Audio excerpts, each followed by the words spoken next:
Yes, guys, it's another episode of Fight Talk Live. It's Danny Glover. It's October Red. It's Base the Kid. Bang on time. How you doing this evening? All good, all good. I'm all good. What, 12 comments already? Hold on, let me just go into this chat. Well, routed. It full up quickie. Good evening to everybody. Yes. Good evening. Good evening. All right. Let's start with wow. This is quite. So, Mr. Flash, shout out. Mr. Flash saying abs. Oh, Where you at? there. Shout out I've got Philip. my bush out tonight, guys. The bush is out. You two carry on. I'll be back. Philip Answer. Shout out. Big ups. Got Star Fox in the building. Just a We bit got late, Star Fox. Just a bit late. we got the coach for everyone to watch out for in the future, Aaron Daly. Make sure you follow the journey because this is a very good up and coming young coach and trainer. Can I Uh, stop you there? yep. And he's from Birmingham. Let's not Oh, forget that. okay, I didn't even know. But now you do. Okay. Big up the 0161. Yeah, Use Philip. 0161? Ain't that use lots God, dialing come code? off the live, man. It's 0121. 012. What's 0161? Is that One's money. Manchester? Oh, Don't do sorry. that. Sorry. That. My ignorance. Uh, yeah. So yeah, everyone. Oh, sorry, Muller. Big ups, big ups. You know what? I was listening to this artist called El Mean, and he actually looks like you. He's a good, very good singer, actually. It's good to see Malls. I haven't seen him for ages. Yes. See you, Muller. Yep. And Untraceable Don. Good to see you, man.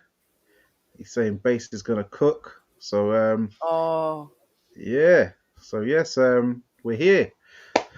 So it's been a very interesting weekend of boxing. We had the Ring 4 out in Saudi Arabia. Main event was 4 a.m. UTC Arabian time, which was about 2:30 a.m. GMT to accommodate especially the East Coast Americans. So yeah, I'm sure you managed to watch this card.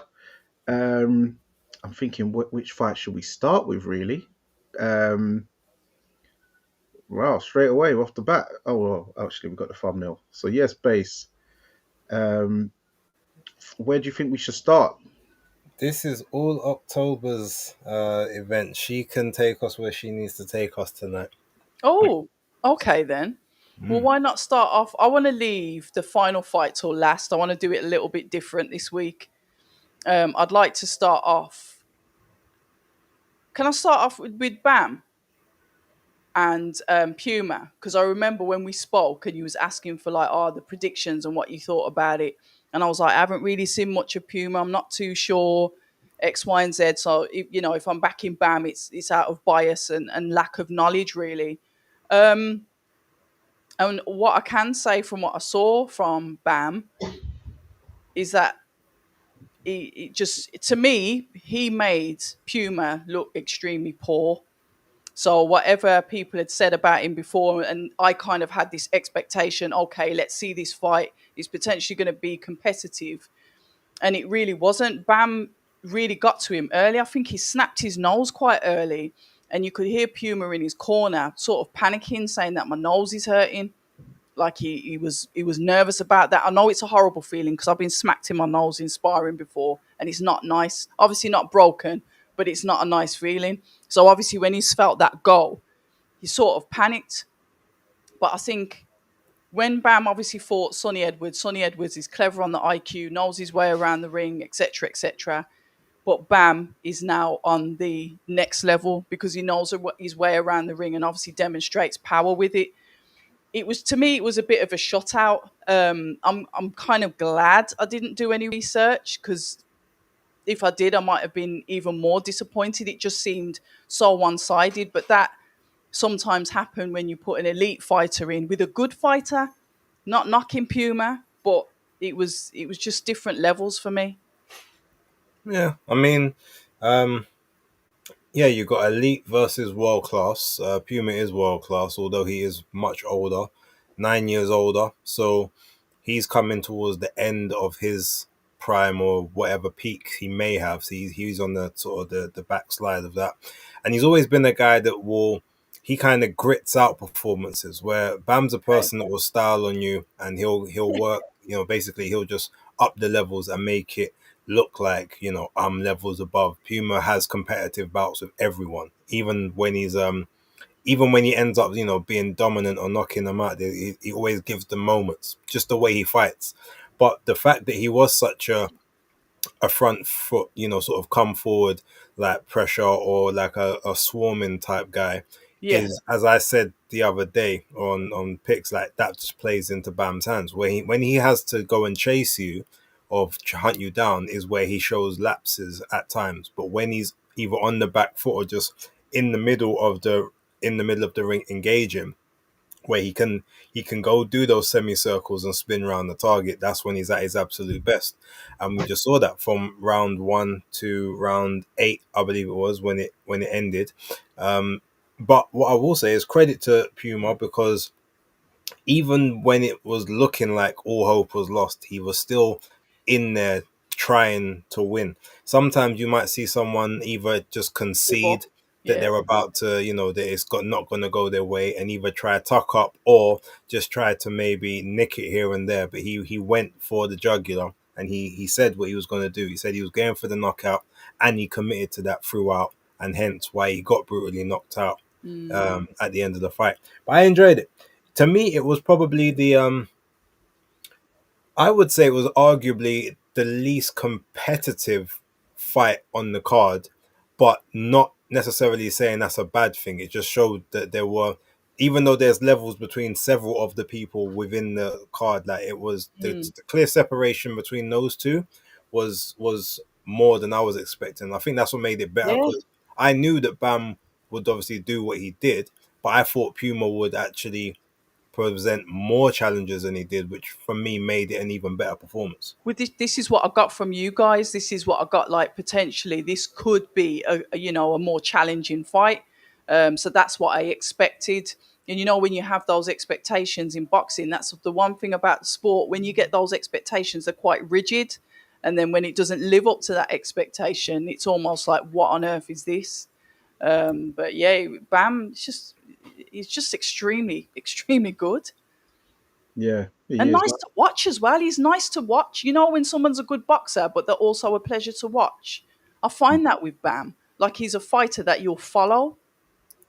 Yeah, So he's a shout out to Robert Garcia. Lovely man. Lovely man. yeah. I think Bam is a boxer puncher. Very stylish. I love the way he was slipping off to the angles, doing the 45-degree turns, Yeah. throwing the counters, body head. But I wouldn't say that this was the least competitive fight, because the commentators, I think, gave Puma a major disservice. How Mike Coppinger or anybody gave Bam the first round, I don't know, because Puma clearly won the first round. Yes, he was exerting himself very well, but if you're talking about competitiveness, Puma was definitely not the least competitive on the card out of the opponents who lost, because he was. If you're talking about who landed the most, who landed the least shots, who was less committed, it definitely wasn't Puma. He was landing a lot of hooks. Yes, they wasn't really affecting Bam, but he was landing a lot of straight rights. His style is a bit strange, but his style is very effective. The way he throws these funny looking shots, he doesn't look like he's the most schooled fighter, but is actually very effective. The way he was Argentina. able to land shots and really, try and get this knockout, even though he's not a big puncher. Tough. But he's a rude boy. Like you can see from the press conference, the weigh in, he's a rude boy, and he stuck to it in the ring. He weren't one of them ones who tried to give it and then on the He's night not gonna. capitulates. You can see he's one of them Argentinian rude boys. Like even during when he got punched in his face one time, he done this little b-boy starts at the end around me, and Base was busting up laughing. But he's just like he's a stubborn guy, and I like that. So big ups to Puma. He was a unified champion. Only gave up the belt so he could defend it Bless against him. the Japanese Ioka. So yeah, he's a good fighter. Just Bam is, I feel, was the performance of the night. Um, Okay. the angles he did, the way he set up the shot for the pull counter, it was like one of them baseball home runs. Like he like saw the ball coming and just went bam and just knocked it straight out the park. And Puma was down on the floor, and I But it's can't. like he read him. He read him. Yeah, He he kept, read him so well. yeah, on the action replay, you can see he kept his eye on him at all times, which your coaches do tell you, but in reality, you kind of might half close your eyes or whatever. But he kept his eye on the target all time, and that was just a beautiful shot. That is up there for shot of the year, in my opinion. Mm. So what other fights on the card? Do you want to talk briefly about the Mil Sam Nicky? Knox. Oh, Sam Noakes, yeah. No, I watched like the main fights. If you're gonna go further down the card, no, I jumped on from Bam. Bam got. Okay. Oh, well, Sam Noakes was first, Oh, and was he? How Mason, yeah. dare I? Well, I enjoyed that fight very much. Shout out to both fighters. Yes, one man had to win. But even though Abdullah won, youngest champion at 21, is he? Is he 21 years old? So he's an absolute baby, athletic, you know. But Sam Knox, what he did for the British fighters' reputation, as you know, we haven't got the best reputation when it comes to the American fans. So if there's any of you in these comments, I'm directing that at you. Quite a lot of them underestimate our fighters. But Sam Noakes went in there, and when you talk about digging deep, when you talk about heart, when you talk about grit, when your face is hanging off, and like you said, there could have been opportunities where he could have said, no, you know what, I'm losing this. What's the point? There was a point because he's a fighter, and he carried on. Really enjoyable match, and it wasn't all one-sided as well. It was competitive between the two. I saw Sam Knowles getting with some really nice shots. I like his inside work, the way that he was able to get the hooks on the inside and the uppercuts on the inside. I think he might have taught young Abdullah Mason a few lessons in there as well. But the thing what I like about Abdullah is, yeah, he's been down on the floor before. He's not ashamed to go down, get back up, and carry on and win the fight. To me, I'd probably say that was my favourite fight on the card, if I'm honest. I really enjoyed that fight. Danny, go for it. Yeah, I'd say that was my favorite fight on the card as well. I think it's for most people's favorite fight on the card. Fight of the night. Yeah, Abdullah Mason, youngest current world champion. Congrats. Both men cleaned up their respective continents, not just domestic, actual continents. With Sam Noakes winning the British, Commonwealth, and European, and Abdullah Mason winning the NABO and NABF title. So the only place left for them to go was a world title shot. Yes, there wasn't a current holding world champion at the time, but it was vacant, and they'd both done what they needed to do, done their full apprenticeship. So we're very deserving contenders, and to pitch themselves against each other in a 50-50 matchup, when you're talking about accomplishments, was very risky but very rewarding, and I think it just made for an excellent fight. Abdullah Mason got the natural flashier skills, the attributes with the long arms, the range, and the American Midwest schooling. And Sam Noakes with that rough, rugged, I'm have it on the cobbles, England lion, come on, all that kind of energy. Yeah. He definitely, as you said, he definitely taught Abdullah Mason some lessons in there about the dark arts and the mean streets of Kent, where he's from in Maidstone. And Abdullah Mason, he left with a couple of lumps and cuts and stuff. Yes, it was maybe for a few Glasgow kisses, but hey, that's part of boxing, and you got to learn in there. Abdullah Mason, when he did hurt Sam Noakes with an uppercut, I think it was at about the third round, and went for it. He left himself open, which he is vulnerable to doing, which then got him caught, and he had to sort of, rethink. Then there was a couple other times when he hurt him with a body shot late on. Had he have known and read it, I think he could have maybe dropped him, but he started headhunting where Sam Noakes was able to, roll and take the headshots because it was his actual body that was hurting, and he was able to get through the round. You saw his jaw was swollen, his nose was busted, but hey, it was I definitely. Well, of course, I definitely always want to see Sam Noakes again because I've seen a load of his fights on Queensbury. But I think that, well, I saw Turkey Al Sheikh say he wants him back on the next show. Oh, good. He's so impressed with him, and I think he was well received over in the States and in the Middle Yeah. East. So he's multi-continental value now. So his stock's raised. Abdullah Mason, 21 years old, not the finished article. I'm No, glad no. he doesn't. I'm glad he went through what he had to go through. A very tough fight because Sam Noakes started actually clawing back points late on, so Yeah. made it close. I had it 116, 112. I know a couple of judges had it 115, 113, and one judge had it the same as base 117, 111.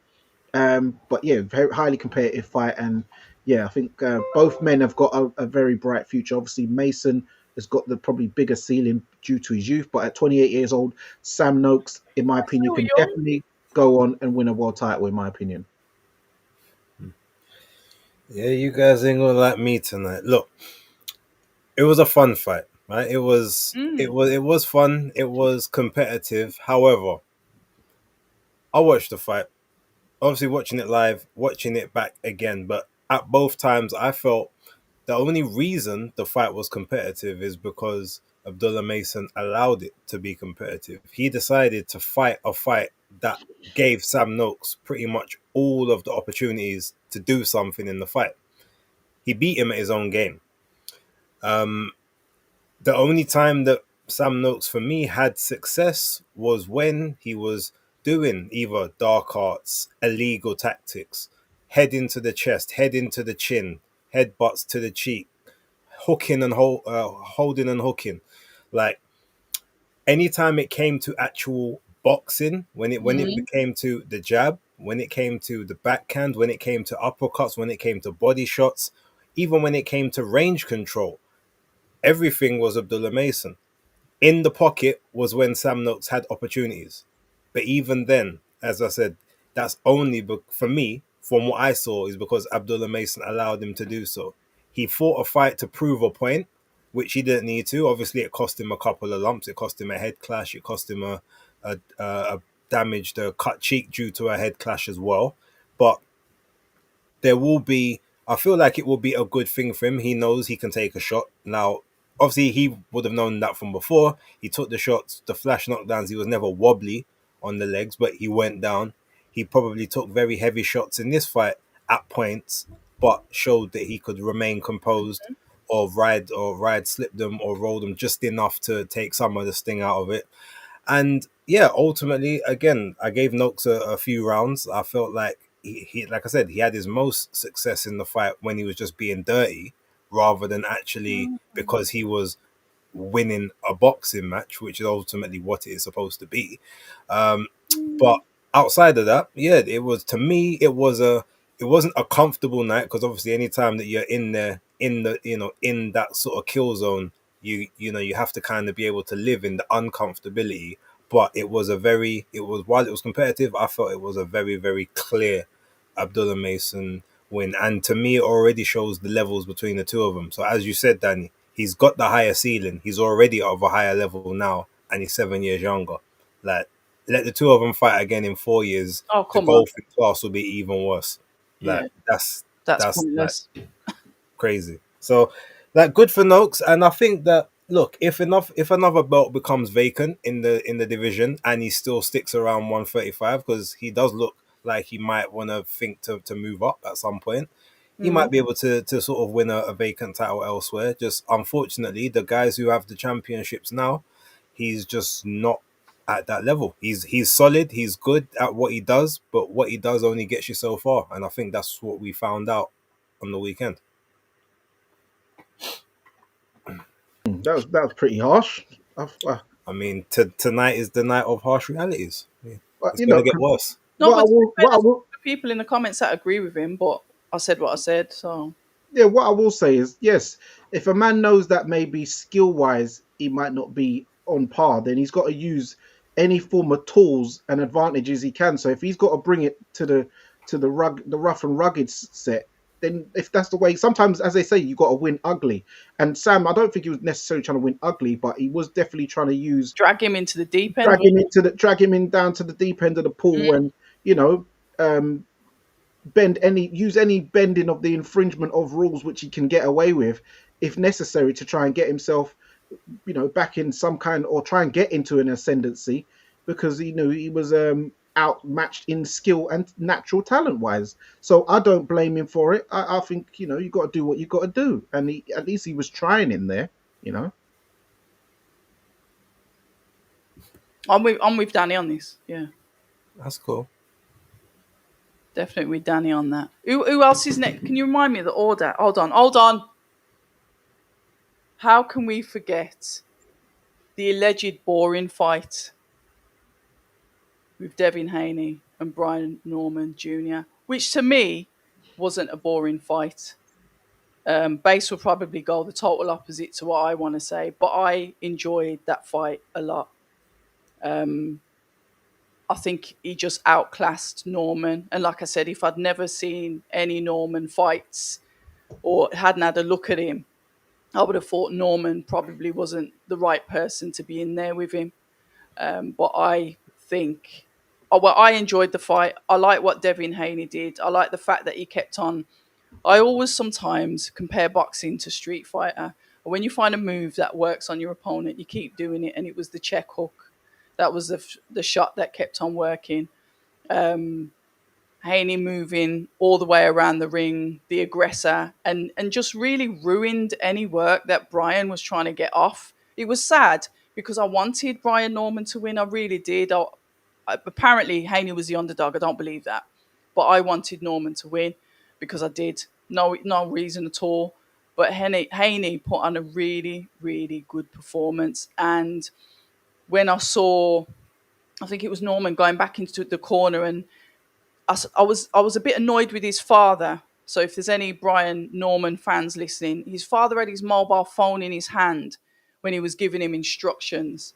Now, I don't know why as a lead coach you'd have a mobile phone in your hand, and why you would be asking somebody what round it is, which potentially showed either he was in panic or he wasn't focused properly. So things like that kind of annoyed me. And because I didn't necessarily hear all of the corner advice, could he have got better advice in the corner? That he was humble in defeat. I think his father said the best man won.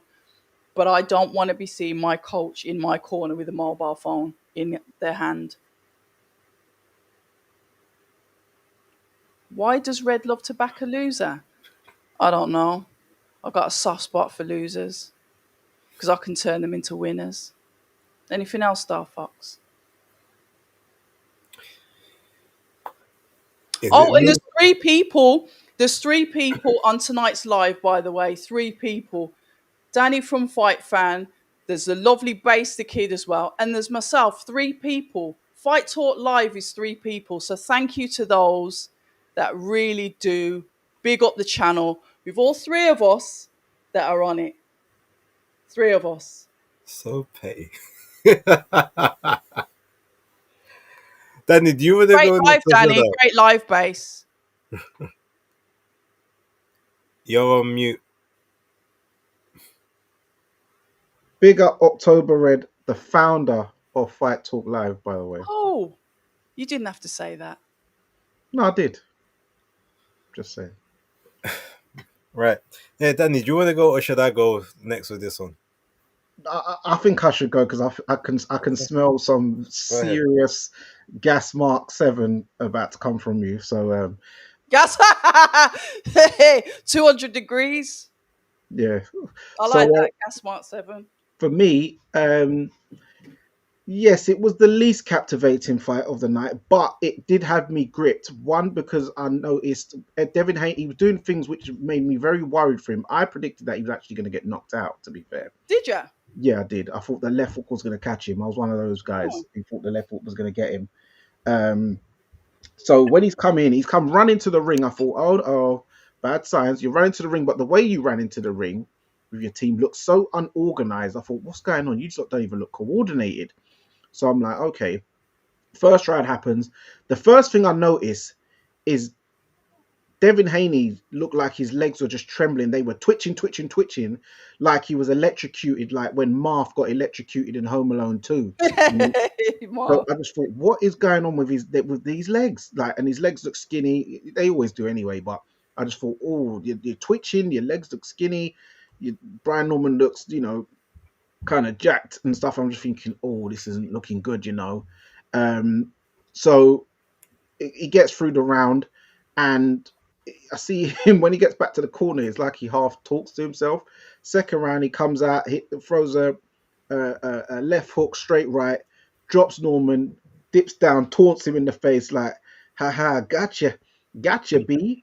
Um, and then he goes for the finish, doesn't manage to get it. From there, he then just goes on to display excellent boxing skills. Yes, they're not the most captivating. Yes, they're not worth 90 bucks or $100 if that's what they're charging in America. I think they were charging $60 for this one though in America pay per view. But we had the rest of the card. But it was a dominant performance in what it looked like on the polls as well, when it showed the fan polls of who fought, and many pundits thought that he was going to lose the fight. So he actually All went right. into the fight as the underdog. That's mad. Yes, we saw Conor Benn sleeping on Eddie Hearn's shoulder. That's And Connor, isn't it? yeah. But he's going to do that. We saw their argument about, you're not exciting and you're so good, you're boring. Eddie Hearn, raining on his parade and popping down that Devin Haney style when he was singing his praises from the rooftop before, whilst he was promoting him, I which I say think go. which I think is a bit of hypocrisy within the democracy, and trying to edge out any talk of Conor Benn having to fight Devin Haney for the WBO strap, the same WBO strap that his father Nigel Benn won in his first world title victory. So people must remember that it was not the WBC strap; it was a WBO at light middle. Um, so yeah, I think people are being a bit harsh on Devin because people tend to not like Devin's antics out of the ring. They might not like Bill Haney. Yes, Devin Haney is corny. Yes, he is Is he? cheesy. I do, yeah, because he's a bit of a wannabe Floyd. He says the exact same lines as Oh Floyd. yeah, I saw He that in says the he says he's Pretty Boy Floyd reincarnated. He says he's an Okay. A plus fighter. I'm an A plus fighter. He's a C plus fighter. He's doing the whole like rhetoric like verbatim. So I'm like, yes, you kind of look like Floyd's lost love child, but you're not Floyd Sunshine. Just be yourself, and you'll be all right. But yeah, I think it was a good performance, especially as remember if you're talking about his last performance when he was literally running around New York Times Yeah, that, Square. that was horrible. And this was a much better improved Yeah. performance as he got demons in his head, I imagine, from getting dropped about what 3 times in the Ryan Garcia fight. Mm. So yeah, I think it was a good performance for what it was. Yes, the least captivating, but I don't think it's as bad as everyone else is trying to make out it to be, in my personal humble opinion. Looks Drums? like for the first time tonight, all three of us are agreed. No. I said from the start that Haney was going to win that fight. I said he would win it on Yeah, points, you and I did. said it would be quite comfortable. Just be due to the fact that he's faster, still got the reach. Basically, I just believed he'd be able to nullify pretty much all the stuff that Norman did. Now, I didn't expect him to start becoming the left hook specialist in the fight from early. But in terms of the fight, I didn't think it was boring at all. I thought it was a very entertaining fight. Um, yes, there were maybe moments where you might hope that he'd let his hands go a bit more or that they could engage a bit more. However, there's a lot of, to me, this is what I saw, and I've watched the fight back a few times just to double check to make sure I wasn't, just like imagining things. But the majority of times when people were saying that Devin is, he's doing the illegal tactics of obviously ducking underneath the waist and then he's clinching to stop the action. Mm. The majority of the time that I saw anyone clinching, it was Brian Norman Jr. Yeah. He quite visibly had Devin's arms multiple times locked into place after he's fallen in, smothering his own work just because Devin's managed to avoid his lead hand or the backhand. Mm. And when they were in the clinches or when they were up close with a free hand at any point, the only person who was trying to punch was Devin. So Yeah, in the clinch. Yeah, yeah. in the clinch, and even like I said, and even on the inside, the only time Norman, anytime he tried to initiate an attack, was always from outer range, loading up from one side of the IMAX screen to the other, so you can see the shot coming. Devin, he had nothing, but he was watching those punches going in slow motion. I was watching them in slow motion on the TV, and I had it on 1.5x. Like it was just, I don't understand how we ended up being that slow. Now, yeah, the Sasaki fight obviously flattered him a little bit. The Santillan fight to a degree flattered him but even in that fight for several rounds he was taking a pasting. But the thing about Brian is he's good with guys will come towards him and obviously try to give him the openings or give him the opportunities. But not We've box. we've clearly seen now that he hasn't quite got the level it takes just yet. He's 23, that's fine, but there's just not enough substance there at the moment, and Mm. that's clearly the reason why him and his dad, or maybe his dad more than him, was ducking that Jerron Ennis fight for all that Yes. time and only started talking once they knew that he was tight at the Mhm. weight and that he was potentially about to move up and Mm. tried to create clout off of the name afterwards. Um, it was, like I said, it was. I found it entertaining. I didn't think it was a boring fight. Conor Ben, cool. Connor can be Connor. Eddie can be Eddie, but ultimately, like anyone and their partner can see that all you're trying to do is create separation and distance between you, because if you go in the ring with Devin Haney like will school Conor Ben every single day of the week. He won't have to worry about whether he's got a good chin or not, because Conor ain't got the level of ability to be able to touch it. He ain't been in there with enough credible people. I personally don't think he's got the right kind of trainer to be able to exploit those necessary openings that you might get. And after the Garcia thing, I also just don't think that Haney is gonna allow himself to be in those positions. Not to mention the fact that what's the one criticism everyone says about Devin Haney? All he does is fight smaller guys, always smaller, shorter. Well, what is Connor to him? Like Devin's about 5'10", 5'9.5", 5'10". Connor's like what 5'7". Like so, ultimately, he's got the longer reach. Just keep him on the end of a jab, and bearing in mind now that we actually see with someone who is a big puncher like Brian Norman, you can tell at this point at 147, the same as at his first fight at 140, Devin appears to have some power. He appears to have some pop, and you're not just going to be trying to run into through the front door when you've got a defense that can be leaky, especially someone like Connor who, if he wants to, will just swing wild shots and leave his chin exposed. So outside of that, yeah, look, I thought it was a good performance. And it's to me, it's just a fact that people don't like Devin the same way as because people don't like Shakur. If it was Tank Davis in the ring who had that exact same performance as Devin Haney, no one would have been saying that Yeah, oh you're he right. was boring, oh he puts me to sleep. Yep. Oh, he just doesn't want to go for it. He doesn't want to throw punches. He's scared and rah, rah, Mm. rah, because because they like Tank. For whatever reason, they like Tank. And name your favorite fighter and give them Devin's performance there, and I guarantee no one says For anything. real. So as far as I'm concerned, like the noise is the noise. I made my feelings clear on Monday regarding the whole True Geordie thing, so I'm not gonna say that again here. Could you just But give us a summary though? I said he's a clown for what he said, for the video he made calling him a coward, and then he was even more of a clown for the video, the post fight video that he made, where he was basically still just being bitter and salty because the guy he wanted to win didn't win. Same as he was acting Oh right. stupid on the live watch along as well for Oh, I the didn't entire see that. time. I didn't see any Because of it. I've I don't. seen I don't like watch. I like and enjoy a lot of his content, and I think it's cool. But it's like if you're that bitter, just leave the subject alone, because you're not. There was nothing you're saying in that's like of any substance or any note. Okay. But yeah, anyway, that's by the by. For that, I like Okay. the performance. I watched it several times, and no one can say, "Oh, Because I know sometimes you get the comment of, oh yeah, but like if you don't get to have an opinion if you don't pay for the fights. And I do subscribe to that some certain points, but because I did pay for it, I can have that opinion. I enjoyed it.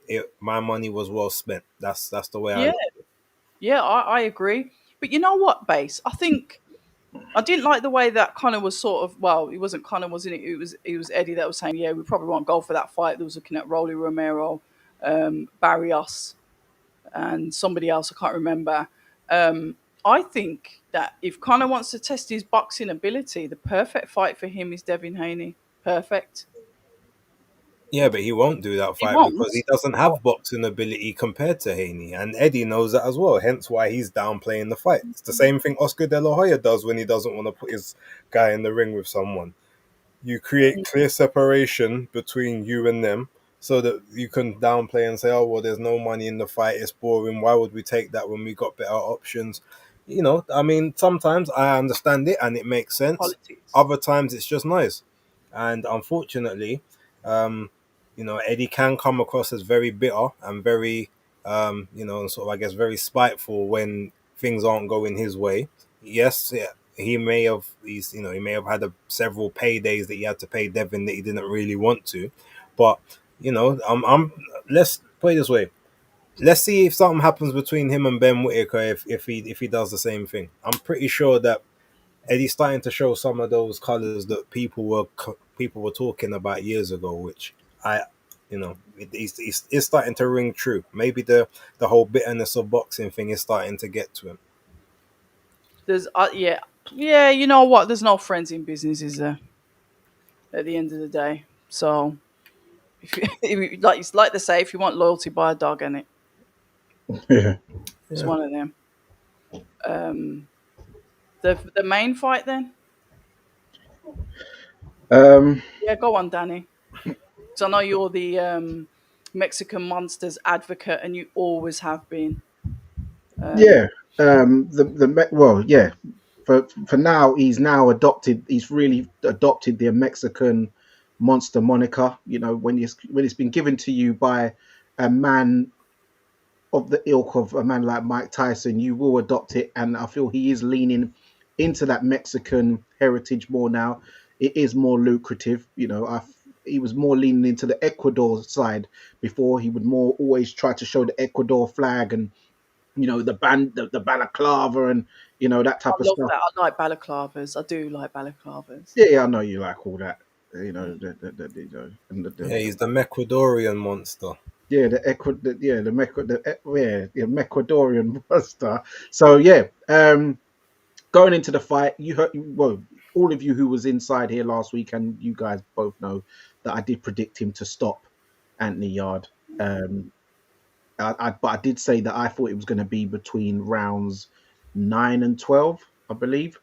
Um, but from the off, um, David Benavidez just gave no respect from the jump. He just marched forward at him. Anthony Yard, his eyes was wide. He was very twitchy. I feel he tried to start the fight similarly to how he started the Better be. Serbia fight on the back foot, trying to look for those check hook counters. The problem is, even throughout the fight, when he was trying to do these shots, the problem is you've got only very few individuals are four-wheel drive fighters. Most fighters are either front-wheel drive fighters, which are most of them, and Yep. some are rear-wheel drive fighters. Hmm. So when I'm talking about that, I mean in people who are able to get purchase power on their punches from rear wheel drive. Like I know people try to talk about Floyd's power, but he's able to get power off of the back foot, check hooks, knocking Ricky Hatton into turn posts. He's always used great counter shots. Terence Crawford is a I say he's a more rear wheel drive fighter because what he does, he likes to lure you into his shots and catches you as you come in and then clocks you and then down you go and stuff like that. But he can also do front wheel drive. He's a man who can do both. Roy Jones could do both, but Anthony Yard, with his power, his physique, is a front wheel drive fighter. He should have been trying to come forward, press the action. Um, I don't feel I don't know. It just the tactics were off. I don't know if the ambition was fully there and the self belief, because even in the build up, he kept when we're talking about how when he went into the build up with Kovalev, he was saying everything is timing. Everything is timing. He went to the first Elida Alvarez fight when Kovalev got knocked out by him, and then he thought that he was going to fight Kovalev next, but he ended up having to rematch Elida to get the belt back, and then that's when Yard fought him. When he fought Beterbiev, prior to that, he went to the Joe Smith Jr. fight in New York. His review was looking at them. To me, he's slow. They're both slow. So yeah, everything's timing. This time it's going to be it, because one, Kovalev was an aging champion who was definitely faded, who'd previously been knocked out by a man who was a super middleweight, who was not a puncher at super middleweight, in Andre Ward, by a body shot. It was well known and documented that he liked to drink Russian Standard, so he was weak and faded, and an old champion. Beterbiev, an aging champion. This guy in David Benavidez, a young champion at 28. There wasn't that same talk of, you know, everything's timing. He looks this. I think I can take him. It was, I just wanna effing shoot out. I just want to shoot out. So it's like he's reduced himself to now saying, I don't think I can beat you in any department. So let's just have a shootout where I can at least make it 50-50 and hope for the best. That mindset alone is not the right mindset, in my opinion, into going into a fight with. And I think David Benavidez knew this, hence he stuck it on him. And when he did, Yard didn't have any answers for him.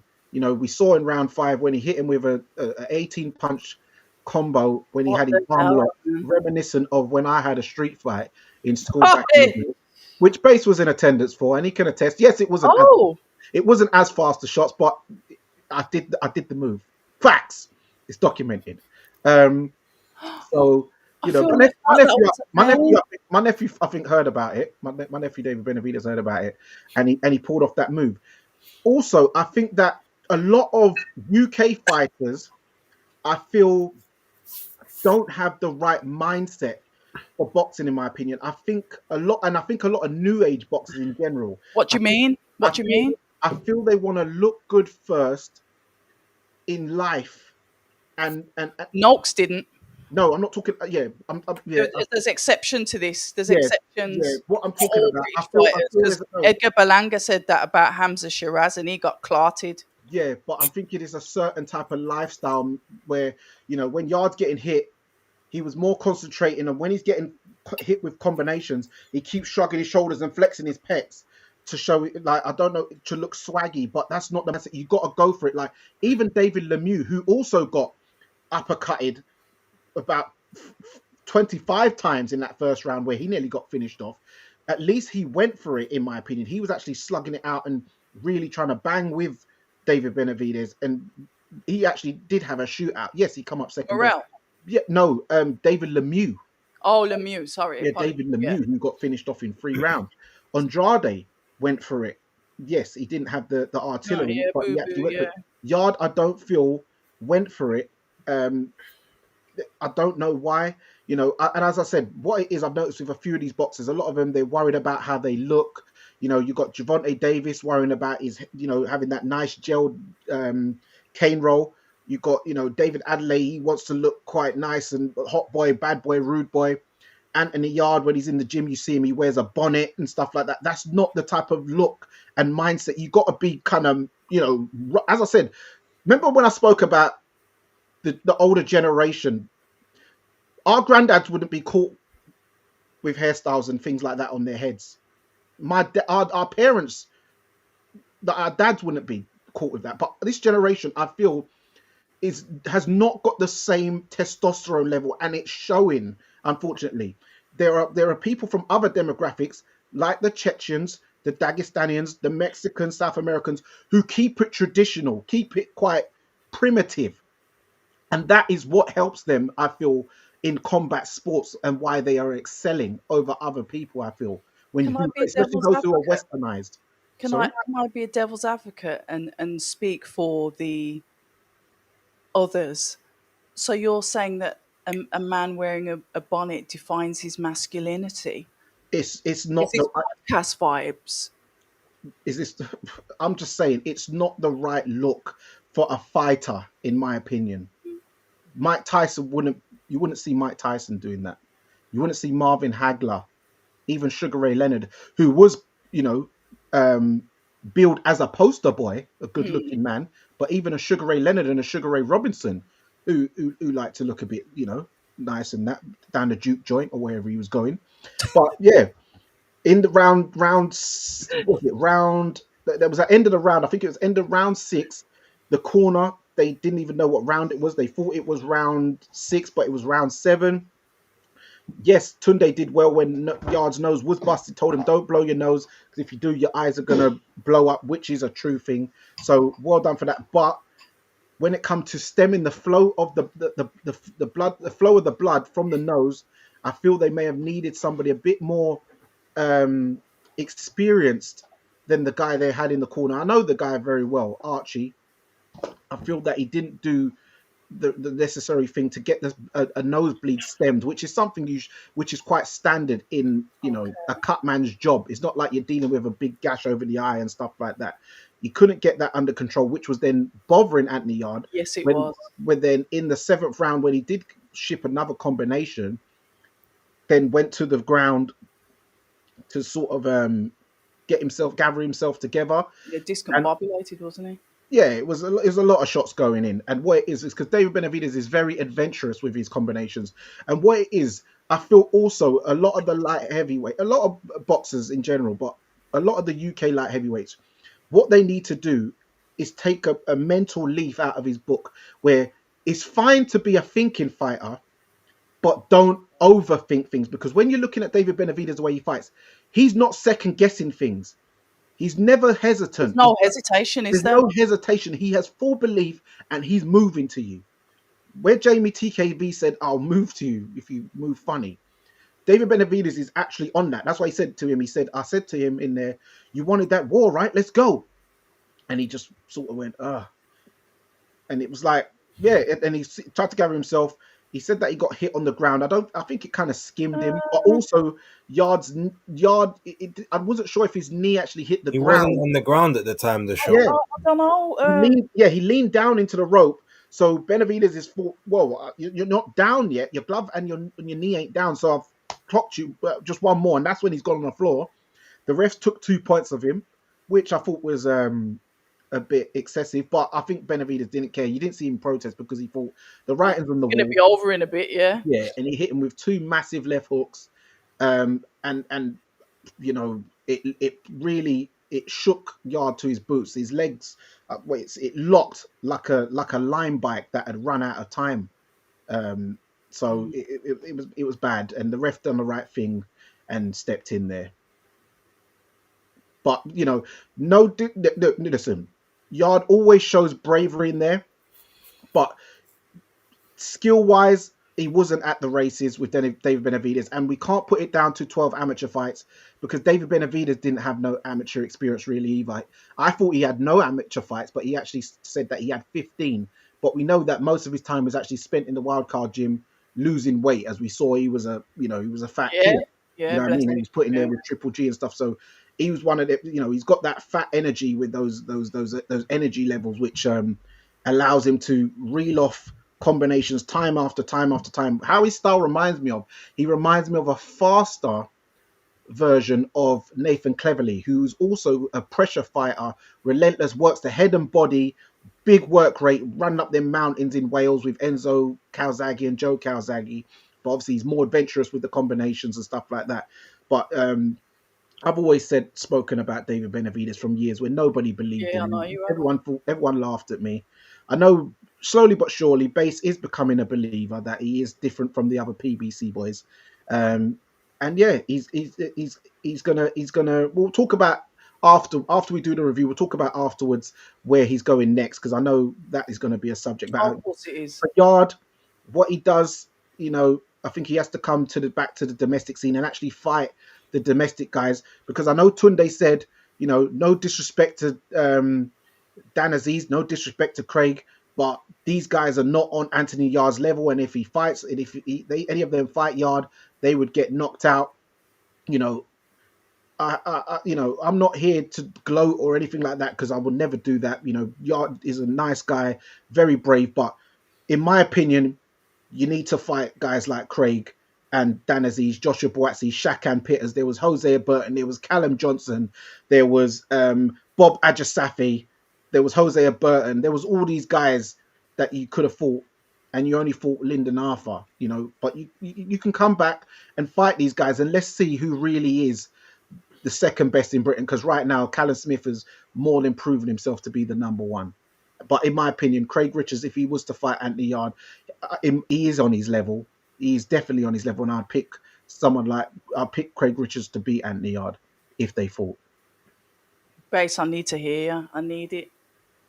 I don't know if you want me to go. Oh, I need it. I need it. I need it. I'm loving this. It's very interesting. Please go on. I don't know. Look, there's not a lot more I can say.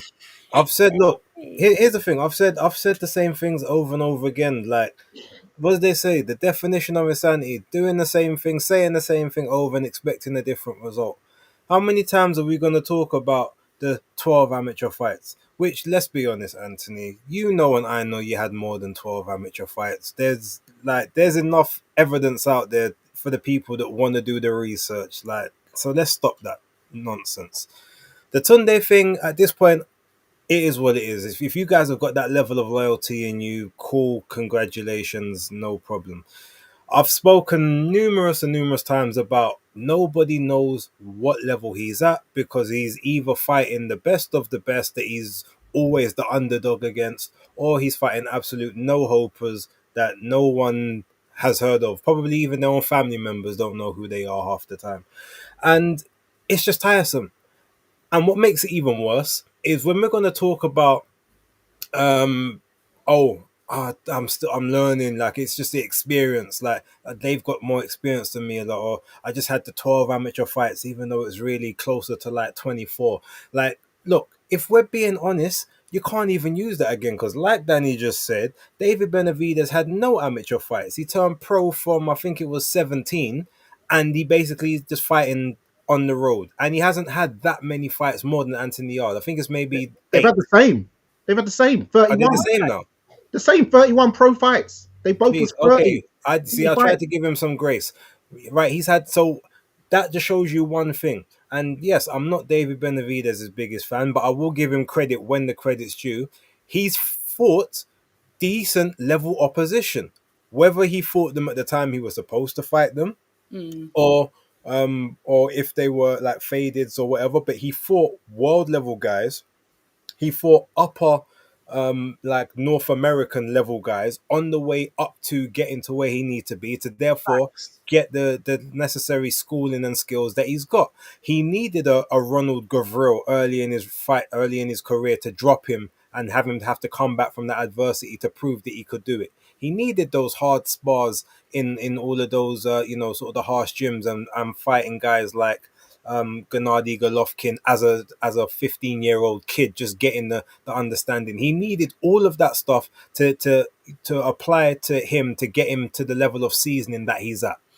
And ultimately, you chose not to do that. You decided that you're going to try and coast this easy street thing and try and nick a title from someone who is old and way past the hill. Well, unfortunately, the skill levels that you have and the skill levels that your trainer is able to install into you were not of the necessary levels. It's unfortunate, but that's all it is. And again, if we're going to talk about the lack of amateur fights and all that stuff and how you need experience, you can't even use that excuse again because Fabio Wardley had 4 white collar fights. He ain't even had an amateur fight, and now he's a flipping world champion. Like, he's cut it out.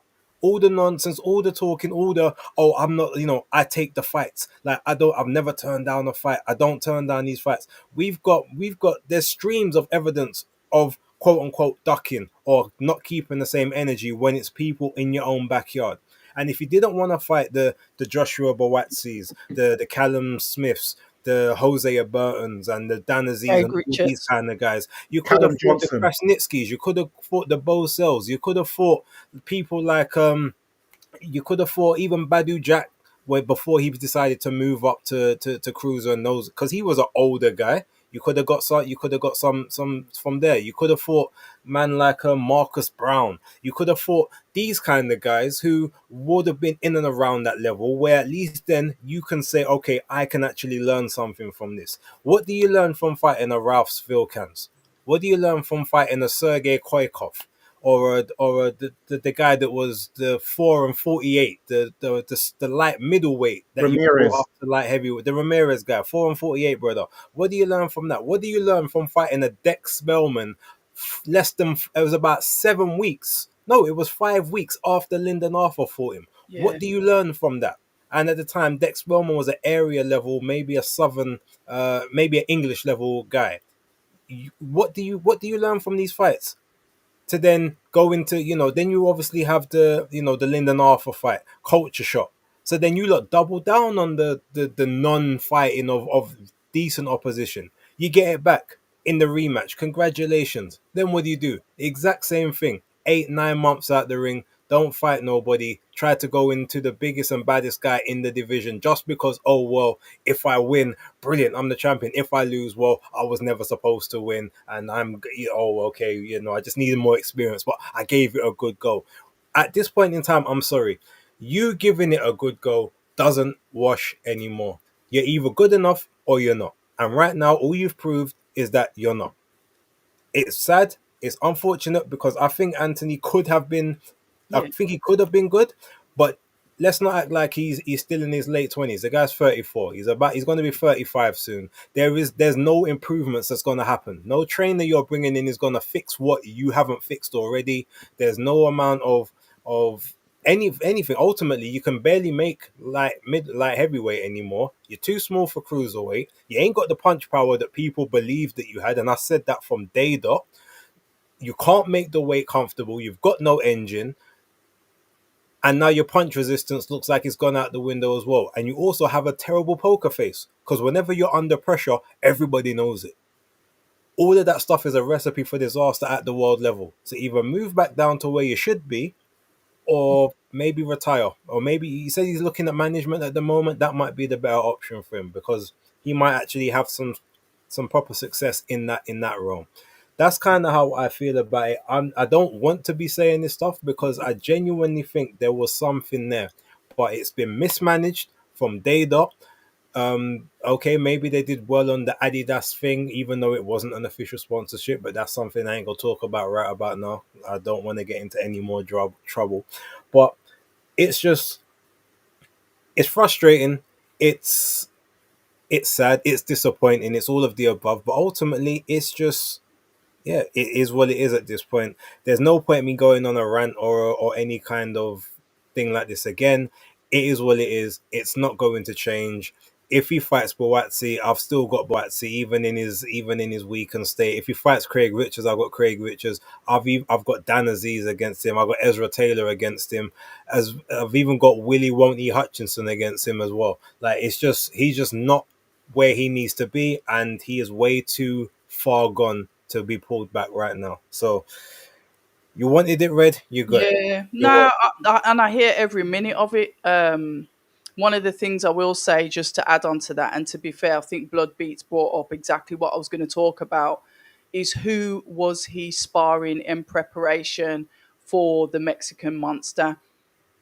You don't really hear much about who is sparring, whether they keep it secret or whatever. But usually see people take pictures in camp just to show a little bit of preparation. But to be fair, I don't follow Yard, so he could have posted who he's sparring, and I wouldn't have seen it. But I would like to have known how he prepared for somebody like Benavides, a front foot aggressive fighter that's able to cut the ring off. You're going to have to be able to nullify his work, utilize potential feints. Like you said, he's a front foot fighter. Try and come forward. All of these things were going through my mind. And I just think that there was not real good preparation towards the fight. I always do believe that Yard, if he doesn't get you out there close to the mid rounds, he's going to start to fade into the later rounds. I've always said that about him. And believe it or not, whoever is listening, I did actually want Anthony Yard to win. It was sad to see him get such a beating because that was savage. It got to the point where I looked away from the screen because those Josh Kelly 900 hooks coming in at once was just, it was terrible. And then to see him literally go on the floor because it's like he needed a rest was something else. He really didn't like when his nose was bleeding. I'm not saying that it put fear into him, but he looked extremely uncomfortable. Like you said about not knowing what round it is, does that suggest some panic in the corner, not concentrating? I did hear Tunde give him some advice early on, but I do believe that we Shout out tried. Tony. Sorry, Red, but Okay, this that's seems Ben very Whittaker's interesting. dad, and he said we tried to get hold of Yard's team for sparring, but didn't get a reply. There you go, then, and that's from Ben Whittaker's dad. Shout out to you, and I'll see you this week. I look forward to seeing you. So, to me, if you fail to prepare, you prepare to fail. I will say I do agree about the level of opponents. It's either let's get this great money fight, this dangerous fight where we can get some money, or we're going to fight lower level opponents. But there's this thick skin of British fighters that are waiting there, good quality, good caliber of British, European, world level fighters from UK that opportunities could have been grabbed with but there weren't. And yeah, I do agree, Jessica. Too much time on the ropes. He just couldn't seem to get off the ropes. Benavides. Big up Jessica. That's actually one of my workmates. Oh, okay. Shout out to Jessica. But yeah, it was just it was a sad fight to see. He started, like I said, round 1 and 2. He looked like he was okay, but as I think we stepped into round 4, the tide started to turn, and I think he just ran out of ideas, and it was just not getting any better as the fight goes on. Good stoppage by the referee. So to me, it was who was he sparring? How did he prepare for the camp? I did hear Tunde give advice in the corner. I've never said that he should leave Tunde, and I don't intend to start now. That's down to him. That's his choice. I agree with you, Base. There's a level of British fighter that he should be fighting in between these like high level fights. And unfortunately, no, I'm not a boxer. No, I've never laced up the gloves and gone in the ring as an amateur or a pro. But I pay for the fights. I do have an opinion. You may not agree with it, but it doesn't necessarily mean I'm wrong. Or if you see someone and you don't agree with what they say, you want to kick their head in. It just doesn't work like that because we pay. We're part of that ticket. We're part of that purse because we pay to watch you fight, whether we're at the fights or not. I pay for my DAZN subscription. That includes these pay-per-view fights. So sometimes you have to learn how to take a little bit of criticism so you can get better. Nobody's perfect and we all make mistakes. And if we listened a little bit more, you're saying it's probably too late, but if we listened a little bit more to other people as well that have got your best interests at heart and not just following you around saying yes, you might actually improve. All lions in the camp. Before you even get, one thing I even forgot. Okay, so whose bright idea was it to go on the back foot against Yeah, Benavides, that's who's got yeah, the longer reach yeah. and is taller than you, and is obviously a front foot person? Everyone knows if someone is a front foot fighter, you're supposed to try and back them up and put them on the back foot. So why are you voluntarily going on the back foot when you're supposed to? When you look like Mr. Muscle Man, when you look like Mr. I'm the big strong bull Muscle in there. Dolphin Like fight. why are you trying to dance like a gazelle, knowing that you got no gas tank? If you say to a man, let's just have a shootout, then have a shootout. Why are you trying to box on the back foot when you've never been good at that in the first place? You didn't get Did success against Benavides Lyndon force him? Arthur Did fighting on the back foot. You lost the first fight doing that. You won the second and the third by being a lot more front foot? aggressive. Like Yeah. I don't know how you do that. Even if you think, oh, this guy might have power, you actually take the power off of the shots when you lean into the shots rather than leaning away, To allowing get the the shots full to get full extension. extension. The whole thing just goes to show there's a lack of IQ. And it's Mm. crazy that there's a lack of that. You still talking about experience and all this stuff now, but it makes sense because you don't fight no one that makes you have to actually think these things. And then by the time you do fight someone, that point, you're so like high strung on energy, nervous energy, or getting knocked out. You probably don't even remember the lessons that you needed to learn because you got concussion. And what I will say is the thing about I still need to learn it. Why for me I can't accept that is because when you look at he's had 31 pro fights now. He's had more pro fights than Craig Richards. He's had more pro fights than Dan Aziz. He's had more pro fights than Joshua Buatsi. He's had more pro fights than Lyndon Arthur. He's had more pro fights than all of those light heavyweights. The only one he hasn't had more pro fights than is Callum Smith. That's it. He's even had more pro. He's had more pro fights than Callum Johnson. Even do you see what I'm saying? So if he's had the most pro fights out of the UK lot, barring Callum Smith, then you can't say you're still learning and you need to learn. He was going back with his hands down, getting Benavidez was actually jabbing him with the backhand right cross. Yeah. And it's landing. He's popping him with the right cross like it's a jab. It's like it's a jab, yeah. And then hitting him to the bottom. There was no I think he was tired. No, Danny, but his hands dropped. No, it happened from the second. Was happening from the first round. I remember even the fourth round. I'd say his hands dropped about the third or the fourth, and I thought, oh, he's tired. He's starting to get tired. October from the first round, David threw for his level a very slow overhand right, and it crashed into Yard's head. And I thought, how did you not get away out of that? That came from Telegraph Hill.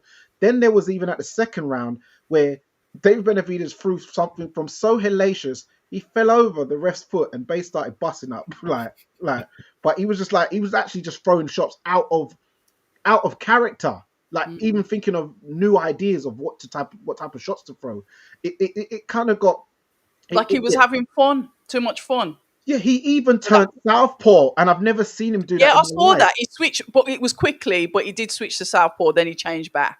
Yeah, but it's like, yeah, I know people are giving Tunde stick, saying, "Oh, he was in the corner saying you're a warrior, you're a lion." No, he gave him advice. He didn't just say something like that. Exactly, I know he was. And remember, he's trying to motivate him and stuff like that.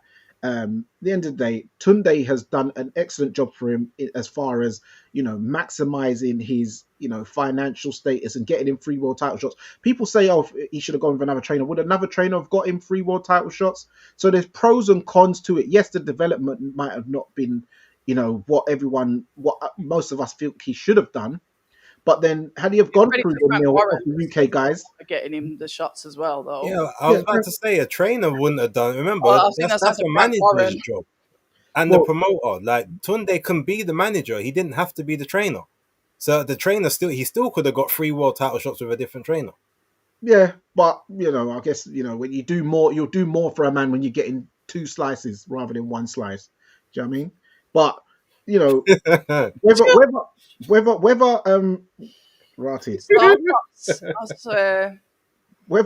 he was with a different trainer or not, and he went through if he went through the mill of the UK guys, he might have never seen a world title shot. Because personally, I think there would have been a few UK guys who would have beaten him, and I think he knows deep down. I will say that he was offered sparring by another person, and he turned it down in the lead up to this fight. A fighter that I know very well, come to your own conclusions, but and he turned that down. So there was guys to spar who was up there. There's guys who was up there to spar, and he's chose for whatever reason. Also, I remember Spencer Fearon saying that when myself and Craig was out there, we looked gassed and happy to be there. Yard was he was doing the whole shake thing, which is fine. Lots of fighters do that, but he also was suntanning on fight week, which is not very good. That is definitely gonna drain you when you're in the desert heat, because he caught a hell of a tan. But hey, maybe I don't know some of the methods, the tactics of the fight. I remember Tunde said to Steve Bunce, I saw in an interview where he said at the end of round 5, I said to Yard, you know what you're doing, yeah? And he said, yeah, I know what I'm doing. So I don't know if Yard deviated from what the plan was, but maybe his plan was I think it was to take Benavidez into the later rounds and then start to try and trade and mix it up and stuff like that. But, I don't think it never even got to that stage. And Benavidez has now stopped him the quickest out of Beterbiev and Kovalev. So I think he's made a mark there, and Yes. Yard, unfortunately, I know he's got to work on the stamina because the branding is stamina for sale. You have to work on your engine. You have to live the life of an athlete. If you're not, you can't be half stepping in this because you can get seriously hurt. Yeah. And that he did get seriously Yeah. hurt in there last night, and he got seriously hurt in the Better Be fight. So you've got to take things. I think he's got to take things a bit more seriously, and not yeah, and take accountability. You know, Well, when you think about like, if you think your fighter does not know what he's doing, it's time to repeat the instructions, isn't it? yeah, but I think I'm maybe not Yard. asking you if you know what you're doing. I'm asking you, or I'm telling you what you should be doing. It's like drills, repetition, drills, repetition, drills. Keep on repeating it, repeating it. Well, I'd like to know what the initial game plan was. Maybe we'll find that out Yeah, maybe. in the I'd like future. to know who the sparring was. I think sparring does help when you're preparing for such a high caliber of fight. I'm not saying that he didn't have sparring. I said I'd like to know who it was. If they choose to keep it secret, then fair enough, that's their thing. Um, but yeah, you've got to now like say, okay, if you're going to carry this on, there's fighters in the UK that you need to go up against. Yeah. Shout out London, ball out Jack. I know you're saying you're blaming Tunde. You can't let him off. Um, yeah, I know a lot of fighters, a lot of fans are saying that. I ain't blaming Um, him. I'm not blaming him.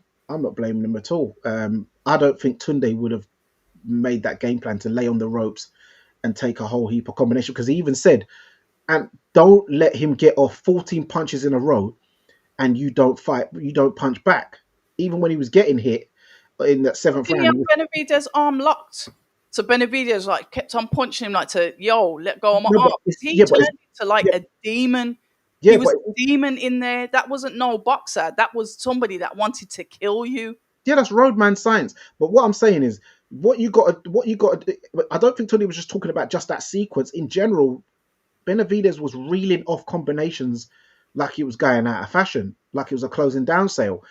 Just so he was And saying, don't let him reel off so many combinations of head and body, head and body, head and body, and Yard is just backing up, backing up, backing up, like trying to get around the ring and backing up. So he's But you like, know what would have pissed off their team even more? Sorry, apologies to cut you there. From the get go from the fight, well, Benavidez has gone up to 175, but he hasn't managed to stop anybody yet. yeah. Shut up, man. Well, I said, all that talk is about who you're fighting because when you're fighting guys who are the 16 weeks. hmm?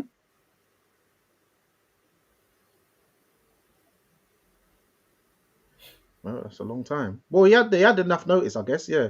But when you're fighting guys like Gvozdyk and Morel, they're not the easiest men to start knocking out, is it?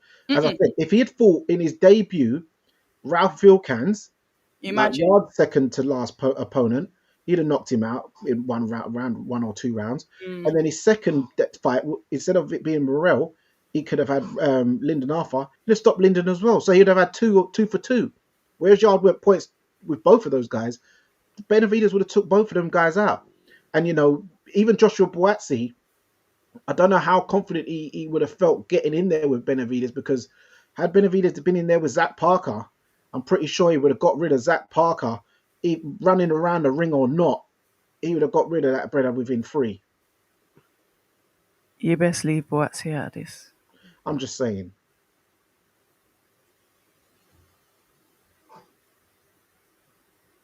So anyway, I mean, fair enough, we could go on about this. This is a song that's been played before. Like I said, it's constructive feedback coming from a good place, not a place of hate. Because like I Absolutely. said, there's a few of us that wanted him to win, whether they're in this live or not. That's the case because it's out there on tape. But congratulations to Benavidez, a fantastic fight, a brutal fight. And he's decided that he wants to jump up to cruiserweight and he's immediately gone for the throat of Zerdo Ramirez.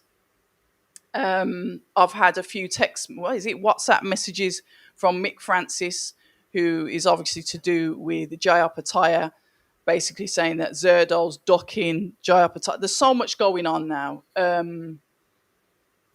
What base? I'm gonna point this one back at you.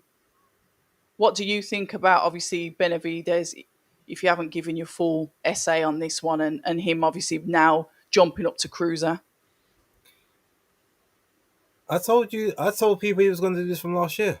Oh, okay. Like the thing is, they're trying to act as if, oh, they just This found the is new. opportunity and now Yeah. and they're going to take it because they're tired of waiting for. No, he's been talking about going up to cruiserweight since like October, November 2024.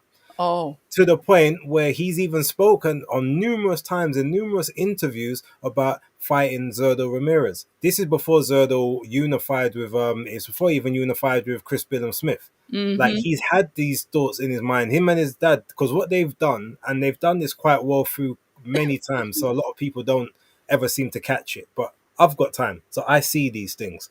Mm. The dad will say one thing,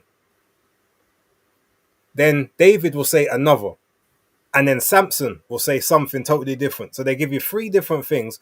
All of them are probably telling the truth, but they're telling it from different timelines. And I've noticed this from time to time to time. It's the same way when I've spoken about, and I'm not going to go through the whole thing, I promise, but spoken about David not really wanting that Canelo fight. And the fact Really? that when he had the opportunity to have that Canelo fight, Yeah. he turned it down. So when and there's two fronts on that. If you want to know the quick history to that, Yeah. when Canelo was on the zone with Matchroom doing the flats with Matchroom and that, he's talking about Canelo non-stop. Yeah. As It soon as was. Canelo went to PBC, him and his dad both stopped talking. His dad even apologized for some of the words and stuff that he was saying about Canelo, saying, "Oh well, we were just trying to promote," and there's the evidence there. Then when he left the PBC to go and do his freelance thing, they start talking again. He went up to light heavyweight and won an interim title against Vosdik. Right, he was elevated to interim title. He had the interim title there. He also had the interim title at 168. Mauricio Solomon, as slimy as he may be at times, he said, "You have the choice. Do you want to keep your interim at 175 and we will call for you to be the mandatory of Better Beef? Or do you want to or do you want to be interim at 168 and we assure you we will call for your mandatory against Canelo?" He chose to stay at 175. So everyone's saying, "Oh, Canelo duck." Yeah. You had the opportunity to fight him, you didn't. You never once forced a mandatory on him. And so therefore, calling saying, "Yeah, I want to fight you, I want to fight you, I want to fight you," never once forced a mandatory. So when you kind of look at all of that, and now you look to say from last year, he's had multiple articles, comments. Yeah, I'd love to go up to cruise. Maybe I'd even go up to heavyweight. Oh, I'd love to face Zerdo and da da da da. Now all of a sudden, you have this fight. Because this fight wasn't even on the radar. Let's not forget, the only reason he had this fight is because Turkey came in, offered a lot of money, Yeah. because prior to this fight, he was saying, "I don't want to fight in Saudi. I'm a American fighter. I'm a Vegas fighter.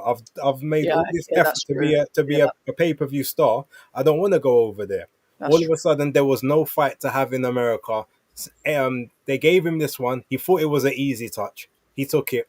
Now all of a sudden, he's going up to cruiserweight. He's not coming back down, regardless of what he says. He's not going up to 200 pounds and then trying to come back and squeeze back down to 175. Same way he went up to 175 and didn't go back down to 168. 6A. He's not coming back down. He's going to go up there. He's going to have this fight to avoid Bivol and Better Beef, regardless of what he says, because he had the opportunity. He now has the opportunity to stay and compete with them. He can't make the weight correctly.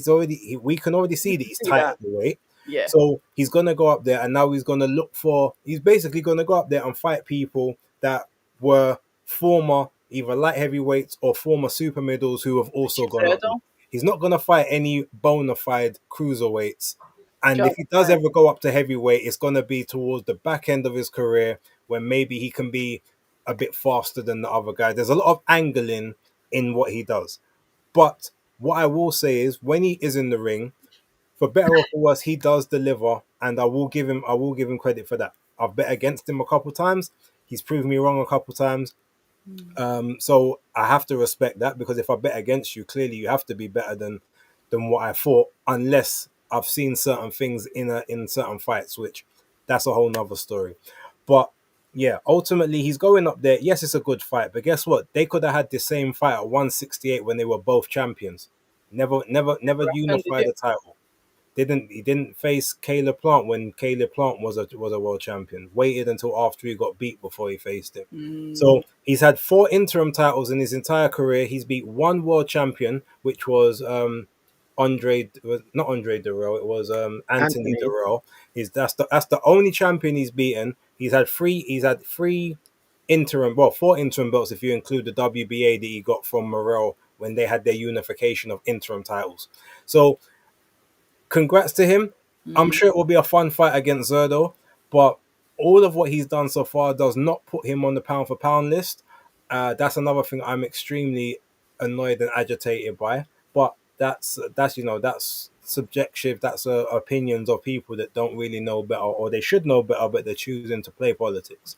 But yeah, Zerdo and Benavides, it would be a good fight, but I think it's 5 years too late. Although at least now neither of them can complain about being weight drained or well, I was tired of the weight, whatever. So they can both be fleshy and flabby together. So they should all have good Hey, engines. So let's muscles hope. don't win fights. Yeah, exactly. In my opinion, I think it's clear. Yes, the base made some interesting points, but I think it's clear as day that Canelo's been in various interviews saying, "Why should I fight him for? Why should I fight him? What does he bring? Just Yeah, just true. extra weight."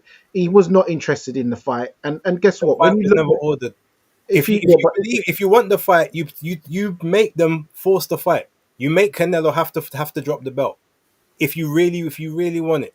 Again, as I just said, they offered him to fight. They said, "We will make sure that you are called next," and he decided to go to 175 instead and stay there. well, I we can don't show you the know. interview where he even says it. He Yeah, well, even we yeah, talks about it. yeah, but we don't know what was in the back of the scenes, what Canelo might have done to navigate around that's things like that. I just don't believe he was Danny, interested in the fight. look, And guess what? I you can love doing understand this with the why. BBC guys, and every time I'm always right. No, but I'm this always right one you're when we wrong. do This this when one it you're comes to wrong. BBC guys. Do we This really one want to you're do it again? this one you're wrong. But but I'm forget not about wrong. I've Canelo. got the receipts. You All right, don't. all right. Forget about Canelo then. So even when he's gone up to this 175, the reason why he's not fighting Bivol or Beterbiev, one, the Bivol has just had back surgery, so he's not available to fight. We all know this. We don't know when he's going to come out. Hence, Beterbiev has even wrote a statement saying, "How long are you trying to wait? You wait until I'm 50 years old? Do you want to fight? Where's this trilogy? Where's this trilogy?" Beterbiev was scheduled to be on this very card on Saturday against Dion Nichols. For whatever reason, he's pulled out. So he obviously clearly was not available for this fight. I don't know if It he was was injured. Nichols that actually pulled out, not Better Beef. No, Dion Nichols has put statements out and said that it was not his team, that he It got was his team. informed. He said that he got informed. I can pull up the receipt on Instagram and Twittex that he's the one who announced that the fight was off. So and he said he doesn't know why, what's happened, etc. etc. The thing with Zerdo, yes, they definitely, I feel, from their spars down the Brick House gym, have come to some agreement that one day maybe the spars were so good and everyone enjoyed it. They probably said, "Hey guys, you guys, this needs to be on TV. People will pay for this," and they've probably come to an agreement back in last year, November, whenever it was, because yes, he did talk about going up to Cruiser and fighting Zerdo from back then. So yes, and hence they're making it on Cinco de Mayo week for the Mexicans. So I guess this is going to generate good money. But he has said that he is looking to do this one fight and then come back down to 175, which I do think is sensible because he does not beat Jaya Pataya, in my opinion. He's not But coming back down, Danny. but You know he's not. what I think he should do, I don't know if he's gonna do it. The sensible thing would be, I know some people might not like it, but What? Zerdo Ramirez did in his first debut fight at Cruiser fight at the old cruiserweight limit of 190. And so I'm thinking if David Benavidez and him agree to have the fight at 190 pounds because they're both former start off at 168 guys, then it gives a chance for where he's not too far ahead of the because if you got to 200, that's 25 pounds to lose. Yes, it's fat he'll be losing, so it's not going to be as taxing on the body as losing muscle. But if you're coming at 190, then you just have to lose 15 pounds to get back down to light heavy, and you can resume your career. And at this stage of Better Beef's career, by the time he does fight Better Beef, if he does come back down and fight him, he'll be 42 years old. I think he'll be too fast, too youthful, etc. But yes, if we're talking about prime Better Beef, yes, of course, I believe he would have beat Benavidez. Same way I think Jaya Pattaya would beat Benavidez. But I think stylistically wise as well, I think with the volume and the pressure and the constant pressure on someone like Bivol, especially a man who's, if he's coming off of an injury like a back, which is very very alarming. That could be career ending. Yeah.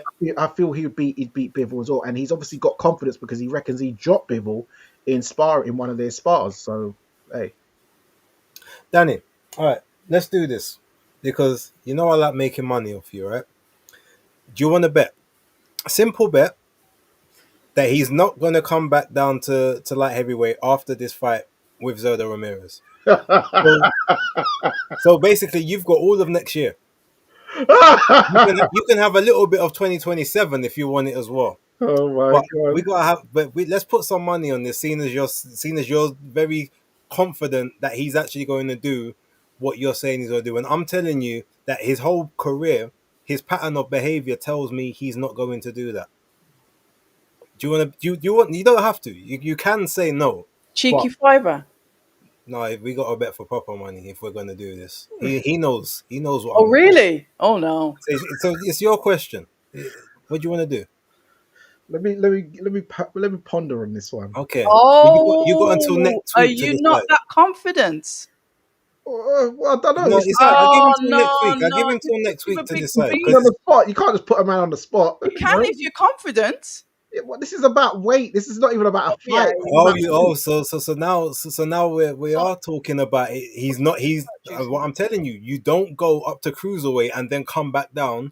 Remember, let's not forget. Roy Jones Jr. went up to 190 to come back down to 175 and got splattered all over the ring. You really That's think muscle, though. Benavidez wants to do that? That's muscle. He lost muscle. And It's more dangerous to lose muscle than fat. Way more dangerous. all right, like I said, you got a week. You're on the clock. Danny, I want a response next week. down. Okay, bouncer. Because if you're gonna be this naive, I at least need to make some money. Okay, 24 hours. It's over, buddy. What are we doing? Thank you. But yeah. That's it. We'll see. The saga continues, guys. The saga continues. All right, we got Also- anything else that we need to discuss from the weekend? Well, I haven't. I just finished watching the Lucas Rohrig fight, and that was an exciting fight. Gosh, I ain't watched it yet, Yeah, that was. He was in a real fight there. Good grief. What, was he in trouble?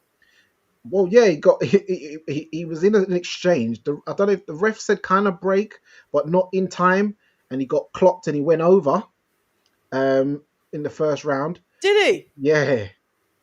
But it wasn't counted as a knockdown because it was like on kind of on the break, but it was like literally a split second. So it was really like a touch, and yeah, but he wasn't that hurt. But then he did get hurt in the second round by a shot. But then he managed to drop the guy in the second, and then with a headshot, like on a counter, and then he dropped him in the fourth round with a body shot, and he also got a point taken off in the eighth for low blows. What? So He had a bad night at the office then? it was a rockers, man. It was a rockers. So you should download that one on Channel 5. All right, I'll watch that. Yeah. The only thing I wanted to say before we go is that obviously Lawrence Okoli's up to his tricks again. He's called out Dillian White to fight him because when we spoke, when I spoke to Lawrence Okoli, I think it was last week now, he did say that he hadn't got an opponent yet. So he got some conversation. Amir Khan put out an offer, blah, blah, blah. And then Lawrence Okoli said, you need to accept that you're a journeyman. Just take the fights or retire, blah, blah, blah. And then Dillian's management team has laughed and said, look, not enough time, 3 weeks. We spoke about this fight how many weeks ago? About 4 weeks ago. You didn't offer us any substantial amount of money. So what are you on about, basically? So that's sort of still bubbling. And I think Dillian's manager said, hold on a minute, why don't you fight Riakporhe? You've avoided fighting him for years, etc., etc. So that's simmering in the background. Probably nothing's going to come of it, but yeah, that's something that's just kind of happened this evening that I've been keeping my eyes on. Yeah, I saw the post. Lawrence Cody's playing some kind of 50 Cent song with his face against Dillian White's face. I didn't read the caption, but I imagined it was some kind of call out. Yeah, Yeah. but that's it really. I don't think anything. Has anything else been happening? Anything on Twitter? Well, I Blah, know. blah, blah. Well, as much as a lot of people won't know, I feel like it's relevant for us to at least just give a quick mention Mm, to mm. Takuma Inoue taking on um, what's his name? What's it? He's a former kickboxing world champion, the one that Floyd Mayweather beat up in that exhibition that they had. Oh, Oh, I thought you was no, going to say something else. I that's can't not remember. that's not Sasaki. That's Not Sasaki, but twin there's some. Shin It twin sounds similar to that. Shin Yeah, twin. Tenshin Nakatani. That's it. Yeah, Nasakawa. yeah, Nasakawa, Tenshin Nasukawa, yeah. Japanese. Yeah, yeah. that fight I think is taking place on Wednesday. I think Is it's it taking place tomorrow. Yeah. Or like at like it might have been midday or today something? actually. I'm not sure. Let me double check. Yeah, it must be midday because that's their timing, really. Inoue versus Nasakawa. When's that? Sorry, tomorrow. It might be to it might have been today. Hold on. No. Oh wait, no, so it was yesterday. Shit. Oh, Oh, it's Monday. so what Okay, Inoue won. Oh, he beat him by unanimous decision. So Nasakawa lost his undefeated record. okay, oh, well It was done. for the vacant WBC bantamweight. I thought it was. I didn't actually hear anything, but I knew it was this week. Okay, interesting. I'll have to go and pick that one up because um, Nasakawa's okay, but Takuma Inoue, I thought that would be a good fight. So anyway, commiserations to Nasakawa, but he can learn. I think that was only his 8th pro fight, maybe his 9th. So they in Japan you only get like 2 or 3 gimmies, and then everything after that is they put you against it. They basically matchmake the same way that Matchroom does, but they believe in honor. So. But yeah, shout out to both of those guys. I need to try and find that fight to watch. And also rest in peace to I can't pronounce his name. Vanez Oh, Vanis Martin. Matarosian. Thank you. Rest in peace. Another fighter that unfortunately cancers took from us far too early. Born 1986, and unfortunately just passed. So rest in peace to him. Indeed. Yeah. Right. What was happening when we next week? Yeah, we'll have to be because Ben's on, so we gotta discuss Ben. And Fraser and TKV. Yeah, them as well. Yeah, so there's a couple of bits to discuss, guys. And What I will that's say, all your sides of the street as well. So it is, but I think I'm gonna do press conference at one, weigh in at the other, and fight night in Birmingham. Because obviously it's Whitaker's debut, isn't it? yeah. Matchroom debut, as it were, and obviously Birmingham's just a stone throw away from my home. So yeah. easy night for me. Maybe we'll do a fight talk live watch along to coincide with that. Me and Danny, we can talk. Yeah, do in it. the background. And congratulations, because you did good numbers on the weekend as well. Guys that have been slagging me off, I can't do late nights. I'm sorry. I'm like Bagpuss. I need my bed. But the guys smashed it. So shout out to these guys. It looks like they'll be doing another one again soon. We'll have to do Monaco. What are we saying about Monaco? Yeah, that could work. When is that? Next week? Yeah. Yeah, that could work. We'll see how it goes. But thanks to all the guys in the comments. Really appreciate every single comment that comes up here. For the ones that we can interact with, we always do. We love the fact that you guys keep on coming back. It looks like Tuesdays at 8 p.m. seems to be our time. It's working really well. And as Bay said, Maestro is here in spirit, but he's doing his own things in New York. And the time scales, the time zones, it just didn't seem to marry up too well. So you've got the three of us. Like I said, the three of us. So you can't thank one without the other. But anyway, yeah, I'll leave that there. Carrot juice. With some rum in it. Mm-mm. Okay. Yeah, I think we've it's been a good one. I hope you guys, anyone watching on the playback, please be sure to like, subscribe, share, hit the hype button, hit the thumbs up button, and subscribe to October Red Media. Base the Kid at the Hardcore Casual, Fight Fan TV Live. Also, Maestro did do a video last night. Also, so you can check that out at Maestro Milka. Also, subscribe to Fight Talk Live as well, if you please. Subscribe to the Instagrams, the Twitexes. All that will be in the descriptions, I believe. And until next week, remember, guys, persistence beats resistance. You know where it is. Got my white fingernails.